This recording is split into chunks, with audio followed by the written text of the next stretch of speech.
24th, 5 to 6 p.m. Eastern Time. We are uniting as one to call down divine enlightenment over the earth and all life forms. So join us for 5 minutes or the full hour for this worldwide event online in the comfort of your own home. Tune in live to uprntalkradio.com or the UFRO Paranormal Radio YouTube channel. Or you can go to our website and our forum site, worldenlightenment2021.org. That's WORLDENLIGHTENMENT 2021.org for more information on this World Enlightenment 2021 event on December 24th, 5 to 6 p.m. We are all coming together in harmony. So let light unite. Think Quantum Leap, World Enlightenment now. Hey, good evening, everybody. This is Shawn Kelly, host of the Pittsburgh Paranormal Into the Night show. So I wasn't on last week, and I definitely do want to apologize for that. I had a panic attack or anxiety attack, and there was no way I could go on because I wasn't in no mood or I wasn't in my right frame of mind to actually come across and talk to you. And so as I was sitting here waiting for the show to come on, you know, everyone's talking about mental illness nowadays, and I'm just gonna wing this because it's coming right out of my mouth. But you know, that was my very, very first experience with a really, really bad anxiety attack, and it scared me. It really did. I now take an antidepressant, and I'm okay with that. I guess it's helped me out a little bit more, kind of calm me down a little bit. But for all the people out there who are experiencing mental illness, you know, I feel for you, you know. And I hope and I pray that y'all get help, you know. Since being in this business for in the paranormal field, and even being on the radio and getting to meet a lot of people, there's also the ASL community too. And they are loving and caring people. They're awesome people. In fact, I've done an investigation with three people who are deaf and mute, and they use sign language. And what was very impressive about that was that they were actually signing, you know, and the EVP or the K2 meter was responding to it. And so that to me is like, it's like the spirits don't have to hear you. Okay, they don't have to hear you, you know, because they can read your mind. Because when people do sign language, all right, that the thought is in their head. So it's like, okay, the ghost hears that, and then in return it responses on the K2 meter. So I want to give a shout out to all my friends in the ASL community. Thank you for being my friend. You know, so it just really, really makes me feel good to know that other people with different handicaps are actually doing ghost hunting. You know, I believe that everybody should get a chance at going out and do some investigation. Do what you love to do. Okay. I'm also like the co-host of the last show, Chasing Prophecy. And we've been on for over a year now, me and Jenny, and now we got Jason, we got Trisha. In fact, Trisha is going to be a guest on my show next week, so it's going to be pretty interesting. But as we started the show, I started to get into, we had people on UFOs, aliens, Bigfoot, cryptids, stuff like that. And what was amazing, that well, I've gotten to liking aliens, and I'm like, gotten to liking UFOs. But you know, just like in ghost hunting, okay, for me, um, I've seen ghosts, okay? I have dealt with ghosts. And so I don't knock what other people study or what they believe in, but having all these guests on my show about all the cryptids and UFOs, aliens, it's like, okay, the only way I'm actually going to believe that they truly exist is if an alien comes down and shakes my hand right in front of me, or the spaceship lands in my yard and I see little grays coming out of there. Um, it's just great. The alien, just learning all kinds of stuff. You know, I was mainly into ghost hunting. I was into angels. I was into demons and, you know, ghost hunting because when I started PPS, it was really weird. Um, it seemed like every year that spirit put different people into my life, so I can learn like Wiccan, and I can learn about angels, and I can learn about demons. You know, and it's amazing how people were brought into my life, and as I learned from them, and I call them my teachers, it really helped me progress to where I am right now. And it's like I'm being taught all over again about, you know, the different stuff that are paranormal happenings. So as I continue on this journey that I'm on, um, I am I'm going to learn more, and there's nothing wrong with learning. You know, I can sit here and talk about all kinds of ghost stories. I can talk about all kinds of aliens and stuff like that, and whatever comes up on my mind. But my brain really, really wanders a lot, and so when I'm talking to you right now, you know, I really have nothing set in stone to talk about. I am going to tell you what's on my mind. And one of our shows on Chasing Prophecy, we talked about missing 411. And I really caught a interest in that.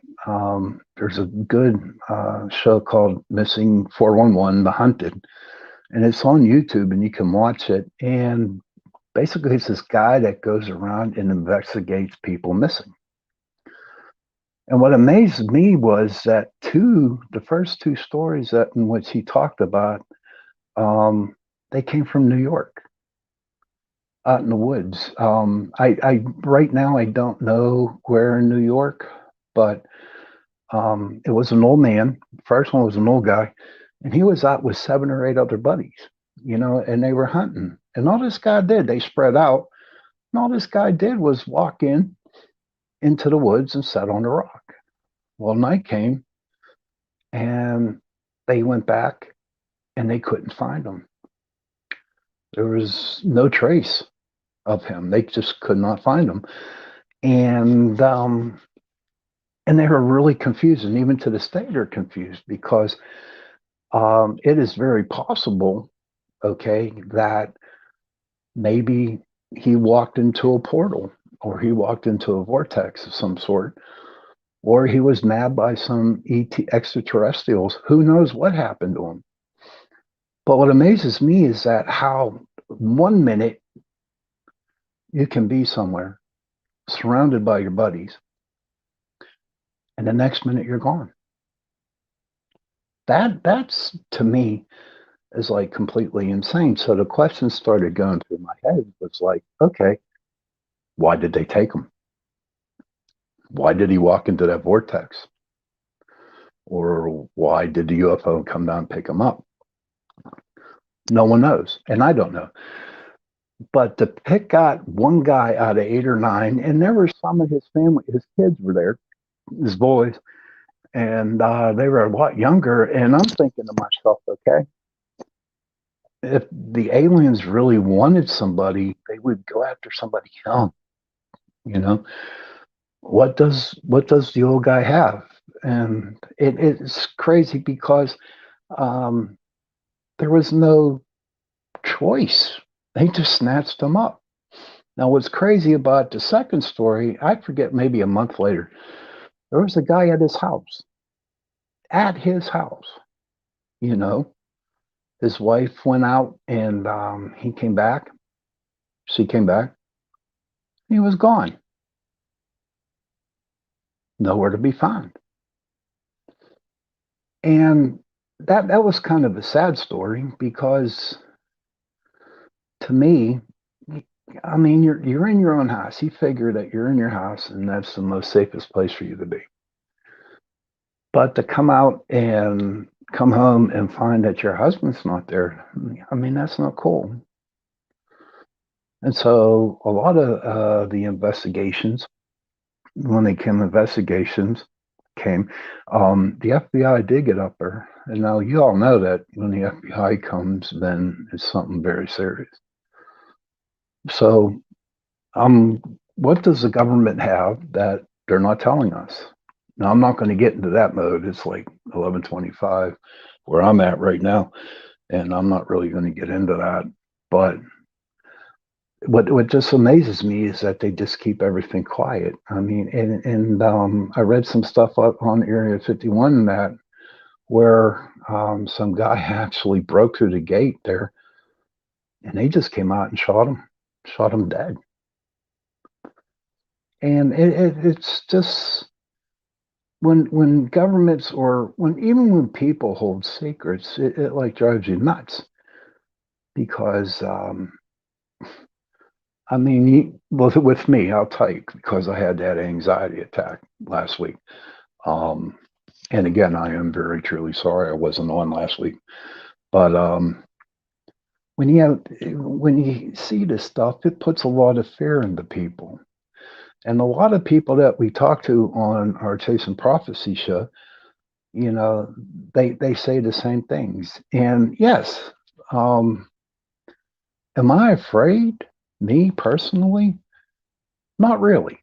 And it's not that I'm a male, and it's not because I'm egotistical, because I'm not. I'm pure humbleness, the way I look at it. What bothers me the most is that how, you know, it affects other people, especially the ones that are really close to me, you know. And I just wish they would just finally have an answer. Now, someone did bring up, though, at one time that if the government actually came out and said, oh my God, we do have aliens and that we do have UFOs, then it's going to cause a worldwide panic. That I can see, you know, but to shoot somebody just because they cross into something, because they probably got fed up because they didn't know what was going on and they just like drove right through the fence and then they shot him dead. How stupid is that? You know, not even a warning. They just got out and shoot him. And so back to the story up there on the missing 411 hunted. Um, so I did a little research on that, on the day and the year that it happened to these two gentlemen up there. And come to find out, there was a lot of UFO activity that was happening in the area. And that was like, so when I read that and I started to look even deeper into it, it was like actually going down into a rabbit hole, to be honest with you. Research can be a pain in the butt, it really can. But is it possible that the UFOs did pick them up? Who knows? Nobody's going to know. Now, there was one interesting story on that missing 411. There was a very experienced hunter, and he was with two of his friends. And the one guy just walked off, and he was going to, I think, to a lake or to set up somewhere where he can go hunting at. And at night, he never showed up, and his buddies went looking for him, and then they never could be found. And like a week or two later, or whatever, I really don't know the details on it because it's been a while since I've seen it. They actually found his boots, his socks, his backpack, and his gun, or no, it was a bow and arrow, I think it was, nicely set right in front, under a tree. Ladies and gentlemen, I'm telling you, what's up with this? You know, what is it about us that they want? Is it aliens? Could be. I don't know. It's just very, very confusing. And, maybe one day we will get our answers. And maybe one day that alien will come down and he'll shake my hand. And maybe that same alien that comes from that spaceship that falls in my backyard. Yeah. And then we'll find out about it. Now, speaking of UFOs a little bit, I'm from Pennsylvania. And we have a little town called Kecksburg. And that was an interesting story. I really think it was in the 50s. There was a UFO type of thingy that landed in Kecksburg. And everybody in the town saw it. And it was like a UFO. And there was drawings or writings on it, hieroglyphics, whatever was written on that UFO. And so as I dug deeper, in the research, and I come to find out that Nazi Germany at the time, a little bit before that, was really heavy into the occult and really into paranormal things. And they actually had Hitler actually built like a UFO type of thing. And you know what? A lot of people believe, because at the end of the war, Germany, they got this thing. The United States Air Force got it, I do believe. And they took it back, and I believe they launched it from wherever, and it landed in Kecksburg. Because from what the story is saying, that all these people witnessed this, a cop witnessed it, everybody witnessed it, and then not like an hour later, they had the government, the army come in, set a barricade around the whole thing with soldiers with guns threatening to shoot people who come across that line. Now, why? Why? Does it, they say the United States is a free country. Yes, it is, and we have rights. But when it comes down to certain things, we don't. And there are times that when I read about these things, when about the past and stuff that happened a long time ago, that you would think that they would tell us what was going on. My theory is they just don't. No, this is ridiculous, but they realize that they just don't want us to know. And what are they hiding? I don't know what they're hiding, but if you look at it, right, when the first UFO crashed over in Roswell, like 2 or 3 years later, the microwave came out, and then micro fishes came out, and all of a sudden, the United States military, they started to get these, fast planes in the way, different metals and the way the planes were rolling. And so I believe maybe, and this is my only opinion, I don't doubt it all, but it's my opinion that, the aliens in the United States, they have, they got something going on. They talk about underground bases. I truly believe that. Now I do. Who knows what's underneath there? All I hear is stories. And it's not just included in Roswell. It's like all over the United States. In fact, it's probably all over the world. Everybody remembers the show, that radio show, War of the Worlds. Look what happened to all the people that happened there. All people just like freaked out. because they really thought aliens were attacking. And so to me, I can understand back then whenever they were having that radio show. But now, I think in the 21st century, a lot of people read up on it and a lot of people kind of know there are. Why not just tell us? What can it hurt? What can it hurt to tell us something? Why can't the world be a better place? Why can't the world just no more fighting? Let everybody get along. Learn from other countries. It's all about the power, but the power eventually, I guess it comes down to money. To me, money's just money. You can buy as many yachts as you want. You can buy as many mansions as you want. You can buy whatever in the hell you want with money. But you know what? Money ain't everything. And maybe, they talk about ends of times, the apocalypse and all that. Maybe it's time. Maybe that story was written that maybe if all the negativity would go away, if something would come down, and with the sword and just got rid of all the bad.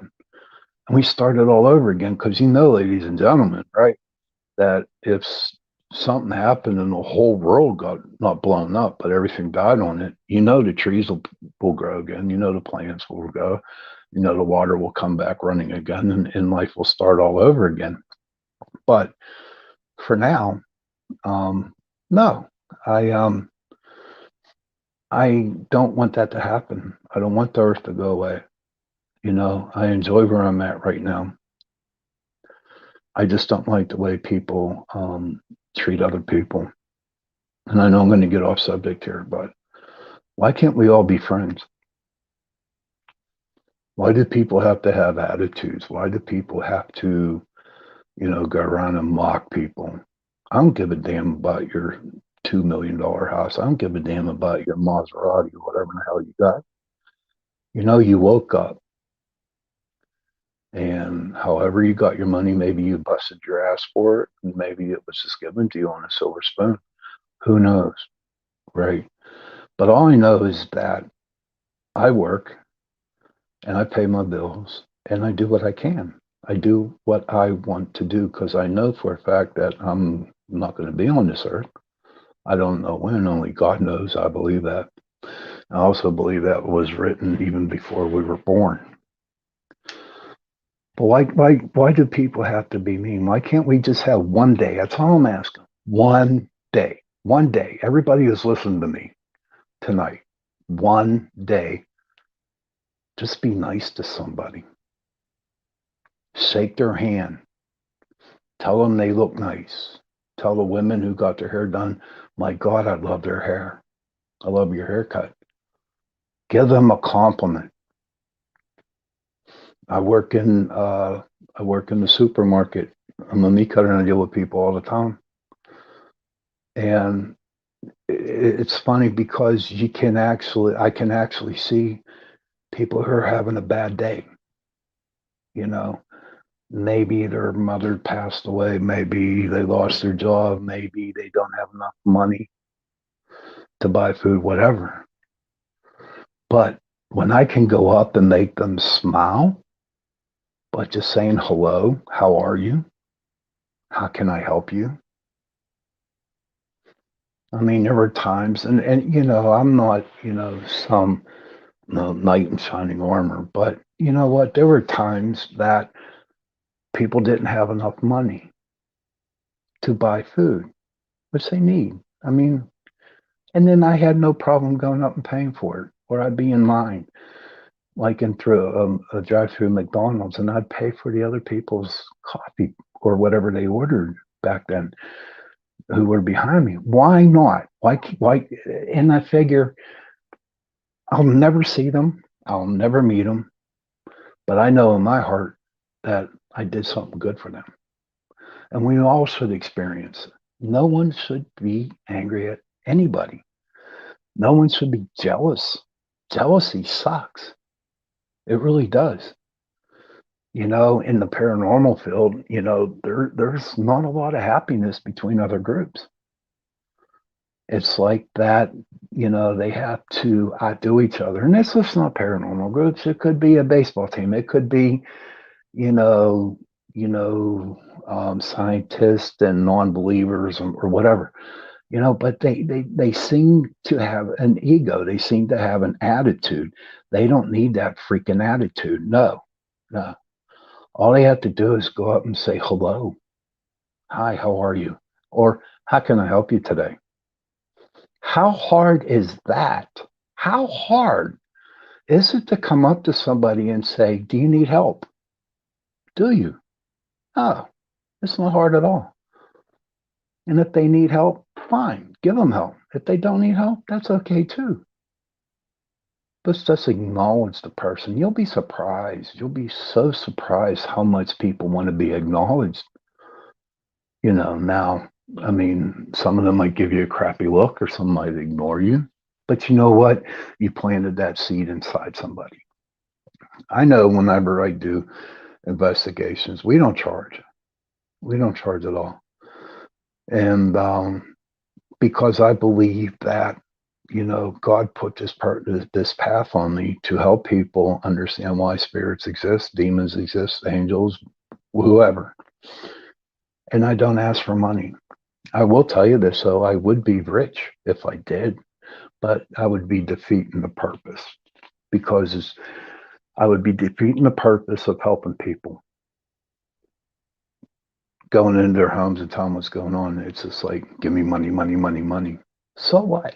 No, no, we're not in this business for money. You know, if anybody wants to challenge me on that, fine, bring it on. But I believe helping somebody like you're there. And when people say, well, how can I pay you? How can I pay you? And the first thing I tell them, the very first thing I tell them is, give us a cup of coffee, make us coffee, or make us iced tea. Unsweetened because I can't do with sugar. If Russ is listening, he calls it shitty ass iced tea. I call it good iced tea. Good iced tea is tea that has no sugar in it. The other they like sugar in theirs. I don't. But we got it, and that's how it works. You know, you got to keep, you know, the flow of the energy just going around and around and around and around and around and around and around. And when that does happen like that, you know, things move, people move, you know, different actions move. Whatever the action is, who knows? Um, to this day, I still have problems. I'm trying to figure out how to buy a computer. You know, I got this Mac Pro book computer that is like old and I have no use for it no more. So I'm going to go find a new computer and I'm going to be honest with you. I don't know what the hell I'm going to buy, but I need one because I need one for the shows. And I just, there's stuff that I want to do with it. You know, I learned when I started the radio show that if I put my mind to something, I can get it done. You know, and before that, I didn't. I was lazy. I was really, really lazy. I'd have other people do it for me because I just didn't want to deal with it. You know, I figured, hey, I'm Shawn Kelly, you know, and this is what, you know, you can do for me and blah, blah, blah, blah, blah, blah, blah, blah, blah. Nah, it took me a long time to realize that I had to work for what I needed, you know. Even when people would offer me to offer help to help me, I'd be like, nah, I'll figure it out on my own. If I desperately need help, then yeah, I will look for it. But I always put the effort in now to learn something. And yeah, I get frustrated. And yeah, I would want to sometimes throw the computer against the wall because I'm angry at it, you know. But eventually, if it takes a day, an hour, a day, 2 days, 3 days, a week, whatever, I get it figured. And I'm a happy camper and I can do whatever I want to do with it, you know. So you don't have to let other people help you all the time. And you have to learn how to grow. You really do. There is no there it's okay to ask for help. Even though I didn't want to help, but before I did, let me rephrase that before I confuse you. Okay. A long time ago, I let other people do what I wanted them to do because, you know, they just do it. But when I started to, like I said before, and then I started to figure things on my own, I wouldn't ask for help, but it was there if I needed it. So, this might sound so confusing. So it's my show, so it's gonna be confusing. If somebody needs help, ask. Give them a hand. You know, if they truly can't understand anything, what's going on in this in their everyday life, go up and give them a hug, or like I said before, just say hi. That goes a long way. It goes a long, long way when somebody's acknowledged, and we should be acknowledged even more and more every day. And then all of a sudden, you actually can see people smile. And when people smile, then there's no negativity around it. You know, I work in that supermarket and I just see all these customers coming in and they're not happy. They're mean. There's no reason to be mean. There isn't. So you make a little bit more money than I do. So what? This was taught to me a long time ago. Okay. Um, as long as you wake up, you got a roof over your head, and you got food in your belly, what more do you need? What more do you need? That you're alive.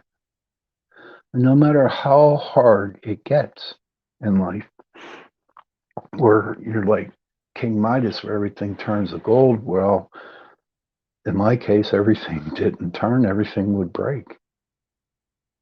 But, it just came down to have faith. I mean, I'd go days and days and days without um, nothing working, nothing working at all. But I managed to stay sober. I don't know if I told you all, but I have 30 years of recovery without drinking alcohol, 32 years without a drug. And those are some, everyone said, wow, look at all that time. Look at all the time you've been sober. But I tell you what, it wasn't easy. It wasn't easy at all. I had those bad days where everything went wrong. But you know what I had? I had faith. I had faith in God and in my higher power at the time. Now I call him God.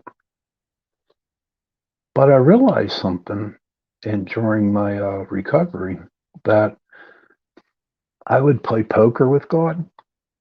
Yes, I'd wake up and play poker with God. Nothing else seemed to work, so I would play poker with God. So God would deal 5 cards. I'd be sitting with 4 kings in my hand. And I figure, ha ha, I got you now, God. I got you now. So I laid my cards down and I had 4 kings. And he laid his hands down and he had 4 aces. So he won.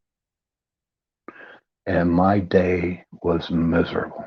It was terrible. I would have the worst days in my life. Getting sober, I mean, they were bad. Everything I touched broke. It was bad because I laid my hand down first. And after about a month and a half, 2 months of doing that, I finally realized, well, you know what, dumbass?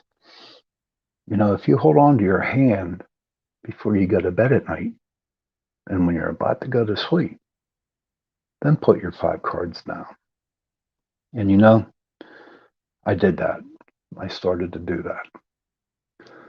So I always had the 4 kings, and I know he always had the 4 aces. But you know what? I held on to my cards and I let him, run my day that day, because I had to have faith in him. Like, believe it or not, I had faith in that he would have like four queens, but that never happened. He always had four aces. And so I would lay down my hand that night before I went to bed and I'd lose. But you know what? I was going to sleep that night. So I couldn't do no harm to nobody or I couldn't do harm to me. And so I just, even to this day, after 30 years, I still play poker with God every now and then. It's not peaches and cream. And anybody that, is in recovery, they do understand it takes one day at a time. And you know what? Sometimes 1 hour at a time, 1 second at a time. But once you have your faith, when you have faith in something that you truly believe that's going to help you, maintain a sober life or a drug-free life, whatever disease that you have, as long as you have something in your life, trust it and believe in it because, it will get you to where you want to be. Every day I wake up, I always say I'm one drink away from being drunk again. And that's true. That is definitely true. So I do have other vices, but, nothing bad. But I'm okay with it. I'm okay with my life today. I know it's getting pretty close for me signing off tonight. And I really didn't have that much. I just, like my brain scatters, and I just talk on what's on my mind right now. And if I could have made one person smile tonight, and then I guess I did my job. So honestly, tomorrow, everybody who's listening, or everybody who's going to listen to this show, just be nice to somebody. Smile. If you smile at them, it's going to go a long way. And you're going to see, and it's not so much that person that you smile at that's going to feel good, but you're going to feel good about yourself because you did something nice for somebody. Yeah. And it's not hard. It's not hard at all. So next week we're going to have Trish Moe on. She is another co-host of Chasing Prophecy. Um, and I'm going to be interested in what she has to say. She's very intelligent. She knows her stuff. And I think it's going to, in fact, I know it's going to be a good show. I know it's going to be a good show next week. And then with Chasing Prophecy, Jenny Nicasio, one day she just called me up or sent me a message and she said, "Do you want to do a radio show?" And I said, "Sure." And to where I'm at right now with the radio business, with the podcast business, I owe it all to her because she got me where I'm at right now. She's a good teacher. She's a good host too. She's a good girl. Then there's Jason, the other co-host of mine. He's in my group. He's my techie, and he brings a lot to the show too. And he's like my brother. He calls me Pap. I'm still debating whether going by Pap or Shawn. But hey, if you have an idea, Pap, Shawn, put it down in the comments and get it back to me, and we'll see what happens. Maybe I'll make it Pap. I don't know. But all I know is that it is 11:53, and I'm going to be signing off here shortly. So everybody, thank you for listening to my show. Remember, we're on UPRN Talk Radio, 105.3 New Orleans. And I hope you enjoyed the show today. So take care, and I will definitely see you tomorrow. Bye.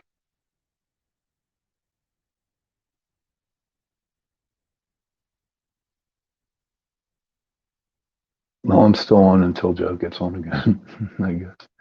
So how was everybody's day today? Mine was okay. I'm alive. And Joe, if you're listening, it's time to go. But I don't know. I guess we can still keep talking about something. But I'm just like lost with words right now.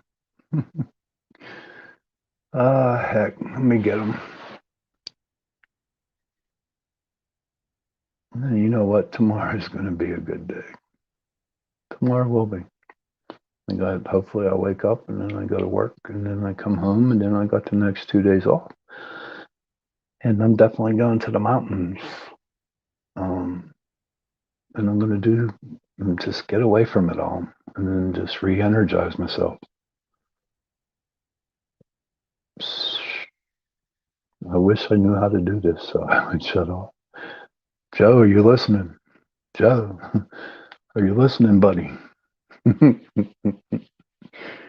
don't know. I send him a message.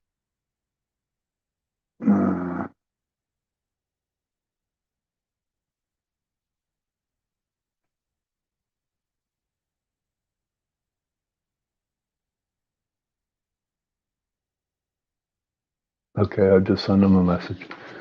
We'll see what happens.